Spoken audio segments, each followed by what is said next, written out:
यजन संपन्न हुआ। आज श्री कृष्ण जन्माष्टमी है। जन्माष्टमी को कृष्णाष्टमी, गोकुलाष्टमी, रोहिणी अष्टमी के नाम से जानते हैं। जगह जगह पूरे देश में विदेश में हर जगह भगवान कृष्ण की जयंती क्या भगवान कृष्ण का अवतार बाद में आते हैं। जन्म प्रकटोत्सव होता है, प्रकट होते हैं। तो जो अवतार बाद का है, जो दर्शन है, उसमें तो जयंती तो लिखी जाती है, महापुरुषों की जयंतियाँ होती हैं जयंती, लेकिन उनका लिए होता है कि वो तो अवतार है इसमें। तो श्री कृष्ण का जन्म हुआ। तो आज हम सब लोग अभी यजन कर चुके हैं। मैं कहना चाहता हूँ, अभी हम लोग ध्यान कर रहे थे भगवान कृष्ण का ध्यान, जो गीता में उन्होंने अभी पहले श्लोक पढ़ा था ध्यान के समय। समम काय शुभम धारण्य चलम स्थिरः संप्रेक्ष नासिकाग्रम शुद्ध शिष्यान बलुके। इधर उधर किसी दिशा में मन को न जाने दें, बस वहां पर एक स्थान पर। महर्षि पतंजलि भी कहते हैं, देश बंधस्य चित्तस्य धारणा। चित्त की धारणा जो बनाई है, धारणा यम नियम आसन प्राणायाम प्रत्याहार धारणा ध्यान समाधि हो अष्टांगान, ये 8 अंग हैं। उसमें धारणा कहाँ पर बनाई है? जहाँ पर धारणा देश बंधस्य चित्तस्य धारणा, देश में कहीं पर भी अपने शरीर में अंदर कहीं धारणा बनाओ, वही आप करें। समम काय शुरो ग्रीवम, काया ग्रीवा और सिर को एक सिर में करके, और नासिकाग्रम, सब नासिकाग्रम कोई यहाँ कहता है कोई यहाँ कहता है, तो आगे चक्र की बात यहाँ पर आ रही है। अपने अपने ढंग से भाव लीजिए।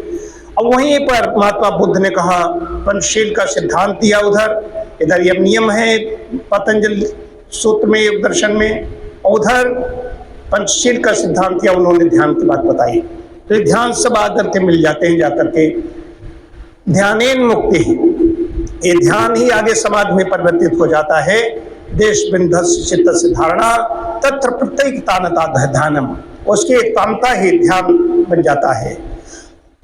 अवतार का है, ये भगवान है। देखिए, भगवान परमात्मा भूल नहीं करनी है, ये भगवान है, भगवान श्री कृष्ण है, भगवान श्री राम है। तो आज जन्माष्टमी है। भगवान क्या है? अवतार बाद भगवान वो हैं जिनके पास जो ऐश्वर्य बताए गए हैं वो होते हैं, विद्या बल है, बाहुबल है, धन बल है, और जो रिद्धियाँ सिद्धियाँ हैं, जो कहा वो हो गया, ये सब चीजें उनके पास ये होती हैं। तो परित्राणाय साधूनां विनाशाय च दुष्कृताम धर्म संस्थापनार्थाय संभवान युगे युगे। काहे के लिए आते हैं युग युग में? इस श्लोक का अर्थ है सज्जनों, भक्तों की रक्षा करने, दुष्टों का विनाश करने और धर्म की स्थापना करने के लिए मैं श्री कृष्ण, मैं अपने लिए कहते हैं, हर युग में प्रकट होता हूँ।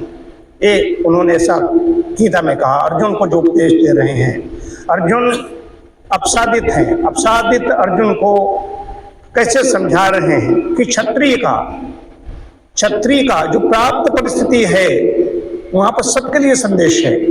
अर्जुन के सामने वहां पर क्षत्रिय जो वर्ण व्यवस्था है, यहाँ ब्राह्मण, क्षत्रिय, वैश्य और शूद्र, ये 4 वर्ण है। वर्ण व्यवस्था छिन्न भिन्न न हो, वर्ण व्यवस्था बनी रहे तो सब ठीक चलता रहेगा।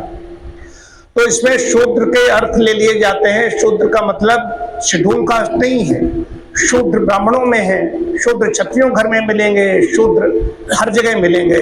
तो शूद्र है, शूद्र मतलब जिससे कुछ समझे नहीं आता, जिसको पढ़ाओ पढ़ने पर समझ नहीं आता। कई अच्छे बच्चे मैंने देखे ब्राह्मणों के, क्षत्रियों के, जो कई साल एक कक्षा पढ़े रहे, पास ही नहीं हुए। तो उन्होंने कहा भैया नहीं बैठा लो अपनी हरदोई भाषा में, इनसे नहीं पढ़ा जाता। उसी तरह से गुरुकुलों में तय होता था कौन क्या होगा। जब गुरुकुलों की बात आती है तो महर्षि संदीपन आश्रम की बात आती है।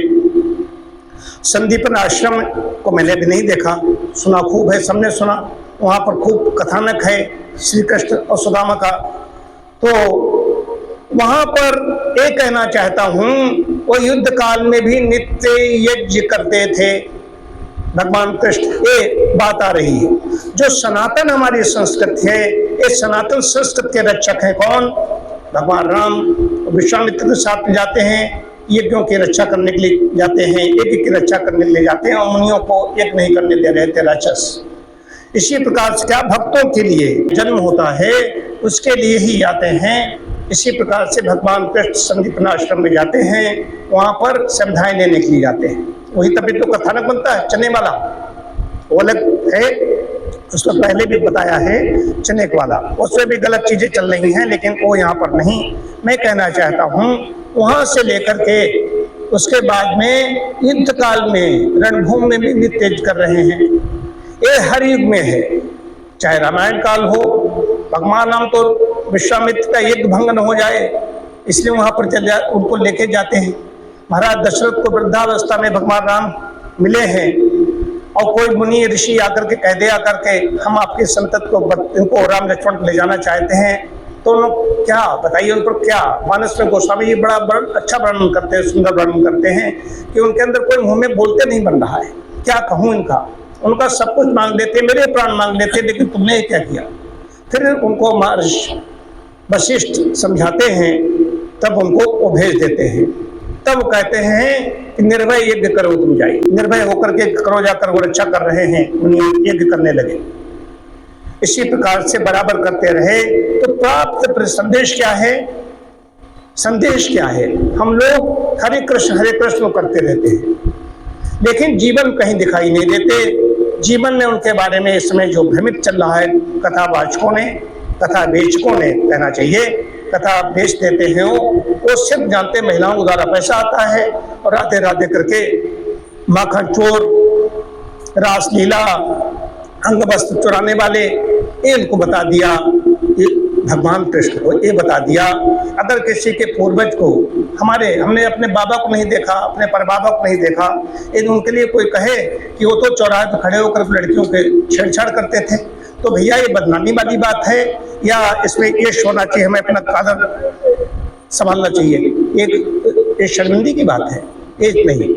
तो ये यहाँ पर बड़े उनकी कितने बड़े वीर हैं, कितने बड़े साहसी हैं, कितने बड़े विद्वान हैं, वेद वेदांगों के ज्ञाता हैं, कितना बड़ा काम उन्होंने किया श्री कृष्ण ने, उसको लेकर के सिर्फ यहाँ पर समेट कर दिया करते। एक चिंतनीय है, हम लोगों को स्वयं समझना है और लोगों को समझाना है।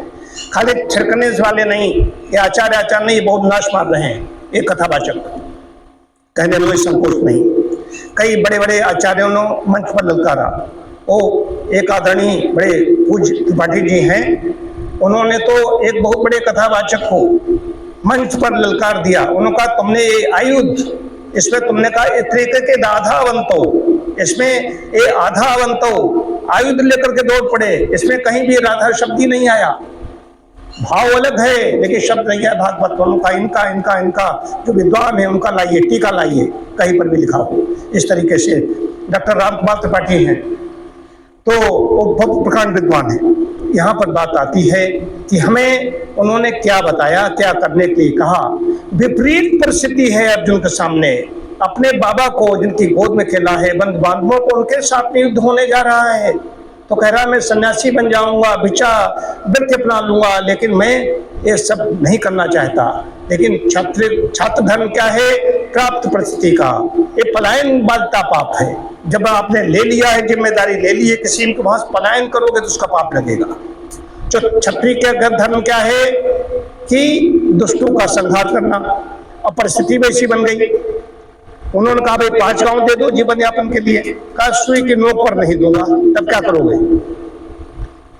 तब क्या करोगे? उस समय की स्थिति ऐसी थी, युद्ध में जीतो तो सत्य की, इतो धर्मा ततो जया, जहां धर्म होता है वहां जय होती है। और सुखस मूलम धर्मा, सुख के मूल क्या धर्म है, इतो धर्मा ततो जया, धर्मो रक्षित रक्षिता, ये सब सिद्धांत है। तो धर्म का मतलब ये है जो प्राप्त परिस्थिति हमारे सामने है, पलायन नहीं करना है। अर्जुन के सामने जैसी स्थिति थी, आज लोग आत्महत्या कर रहे हैं, क्या ऐसी स्थिति हमारे सामने है? कल भी बात हमने कह ली, छोटी छोटी बातों। अब हम तो वहां जाते हैं हवन करने के लिए, यज्ञ करते हैं, तो उसमें पसीना आ जाता है। अरे पसीना आ जाता है तो इसके लिए क्या, अब उसमें वहां पर क्या किया जा सकता है?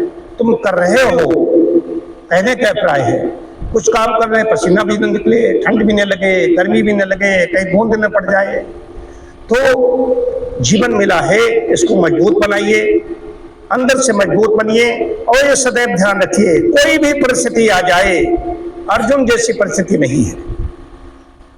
अर्जुन जैसी परिस्थिति नहीं थी, वो उनके रावणी को भेदन कर रहा है। और जब भीष्म पितामह के बाण मार रहे हैं तो धीरे से छोड़ते हैं, तो भीष्म पितामह ऐसे लेते हो हंस जाते हैं कि अर्जुन बाण नहीं हो सकते। वो जानते हैं कि ये हमदर्दी दिखा रहा है, नहीं मार पा रहे हैं। तो हमें अपनी प्राप्त परिस्थिति का सदुपयोग करना है, जो भी हमारे सामने परिस्थिति है उसका सदुपयोग करना है, बस इसका सदुपयोग करना है। और हमारे कर्म कैसे होने चाहिए? ईश्वर भक्ति युक्त होने चाहिए। यही दया है, यही सिद्धांत है। हम लोग त्रैतवाद की बात करते हैं, परमात्मा, जीवात्मा और प्रकृति की बात करते हैं। भगवान कृष्ण, भगवान राम, ये सनातन संस्कृत है। ये संस्कृत वो है कि जो हर काल में, हर सतयुग, त्रेता, द्वापर, कलयुग, फिर चलेगी, चित्रयुग चलेगी, चलती रहती, ये नहीं, ये समय मिलेगा। ये सनातन संस्कृति है।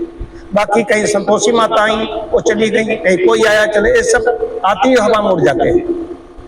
लेकिन भगवान राम, भगवान कृष्ण का एक कृतित्व इतना बड़ा है, जब तक धरती है तब तक कोई नष्ट नहीं कर सकता। आज ये बात आपको बतानी थी। इसके साथ ओम शांति शांति शांति।